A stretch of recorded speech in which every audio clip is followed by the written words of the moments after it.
Hola, gracias a todos los que nos escuchan. Hoy podemos presentar los antiguos sistemas religiosos y nos vamos a relacionar acerca del área caribeña. Podemos afirmar que en América indígena no existían verdaderas religiones, sino conjuntos de creencias en la que el animismo, el fetichismo, las magias y otras religiones se mezclaban y se alternaban. La vida social estaba íntimamente relacionada con todas estas creencias, como lo demuestra el totemismo. Se entiende por totemismo un conjunto de costumbres superiores y de creencias, que es un objeto, el totem, en parte de un individuo o de una tribu. Podemos ver que el totemismo en América fue acerca de los misioneros jesuitas que trabajaron en Canadá y fueron los primeros en dar a conocer este fenómeno en el siglo XVII.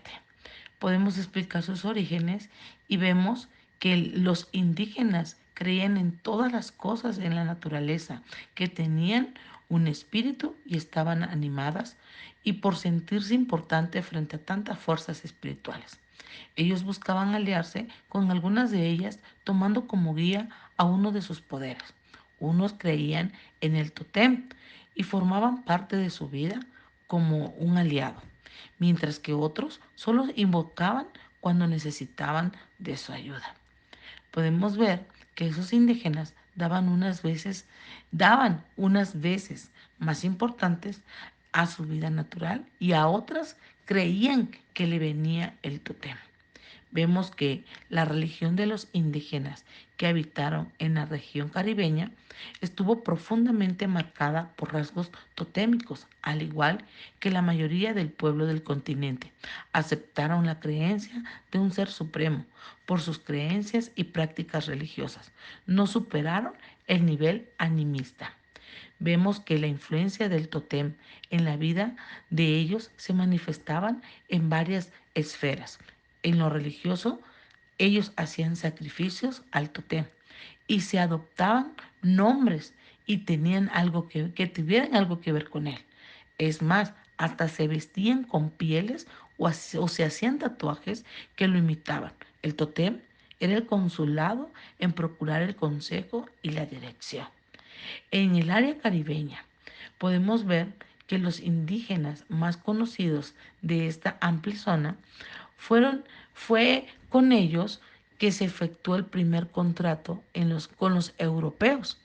Y vemos que la población nativa de América existe información acerca de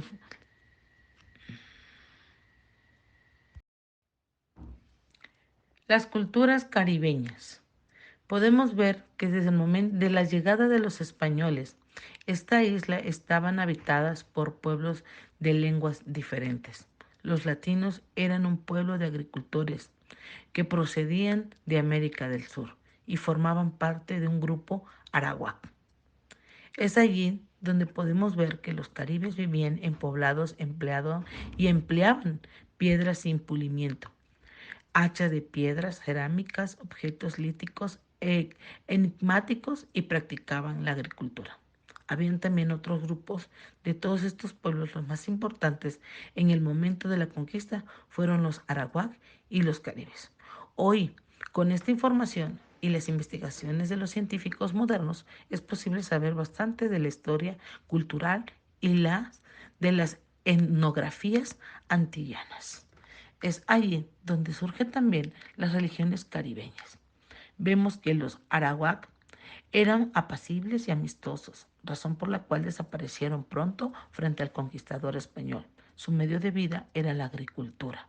Los arawak eran un grupo notorio y es allí donde los latinos que habitaron en Puerto Rico y en Haití no se tienen mucho conocimiento acerca de la cultura religiosa de ellos, pero sí podemos ver que los taínos creían en la existencia de los espíritus o almas, no solo en sus propios cuerpos, sino también en algunos árboles, rocas y otros fenómenos. Vemos que los caribes llegaron a la religión poco tiempo antes de la conquista española. Eran mucho más belicicos y que los arawak y casi no habían dejado huellas en su paso. Y es ahí donde la caza de cabezas y los canibalismos formaban parte de sus costumbres de guerra. Su religión era más bien un culto a los antepasados, dedicado a sus imágenes, representándoselos con calaveras y huesos. Ellos creían que en su religión, cuando los primeros misioneros españoles preguntaron acerca de los caribes sobre sus creencias, estos dijeron que creían en un poder superior sin nombre que vivía en los cielos y en toda bondad. Consideraban a la tierra como la madre indulgente que les provenía todo lo necesario para la vida. El sol, la luna y los otros cuerpos celestes eran humanos. El sol era varón, mientras que la luna era mujer. Los caribes creían también que sus antepasados habían sido sumergidos del ombligo de un hombre llamado Louquo, que habitaban descendiendo desde el cielo. Este ser celestial había traído la mandioca y les había enseñado la cultivarla, les había enseñado a cultivarla para preparar comidas con ellas. Es así como podemos conocer la historia religiosa de los sistemas antiguos. Gracias.